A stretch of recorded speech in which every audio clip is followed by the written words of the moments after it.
அனைவருக்கும் மாலை வணக்கம். விடிஞ்சா எலெக்ஷனுங்க. எல்லாரும் ஓட்டு போடுங்க. யாருக்கு ஓட்டு போடுங்கன்னு சொல்றத உங்களுக்கு எல்லாமே தெரியும். 18 வயசு ஆனவங்க எல்லாத்துக்குமே தெரியும்.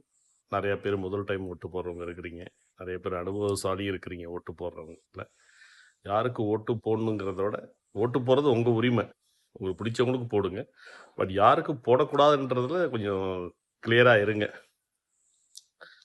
இப்போ பேங்க்குக்கு போயிட்டு ஒரு பிஸ்னஸ் லோன் அப்ளை பண்ணீங்கன்னா, ஜஸ்ட் லைக் டேக் குடுத்துற மாட்டாங்க. அதாவது நான் போயிட்டு சொன்னேன்னு வச்சுக்கோங்களேன், நீங்களே போயிட்டு ஒரு பேங்க்கை போயிட்டு அப்ரோச் பண்ணுறீங்க.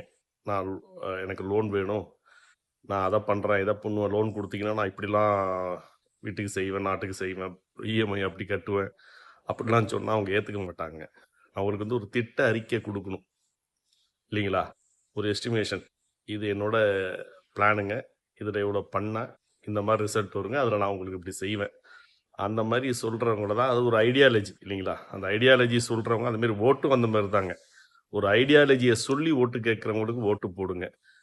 ஒரு அனுபவசாலிக்கு ஓட்டு போடுங்க. அரசியல் புரிதல் இருந்தவங்களுக்கு ஓட்டு போடுங்க இல்லைங்களா? உங்கள் ஓட்டை செல்லா ஓட்டாக ஆக்கிடாதீங்க.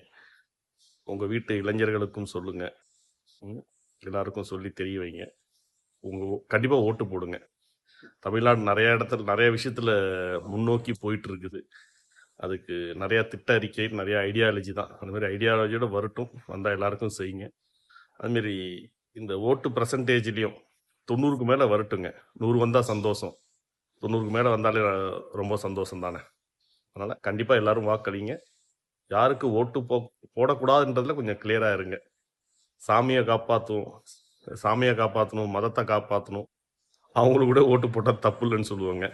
சரிங்களா? அனுபவம் இல்லாதவங்களுக்கு ஓட்டு போட்டு ஓட்டை வீணாக்காதீங்க. நன்றி, வணக்கம்.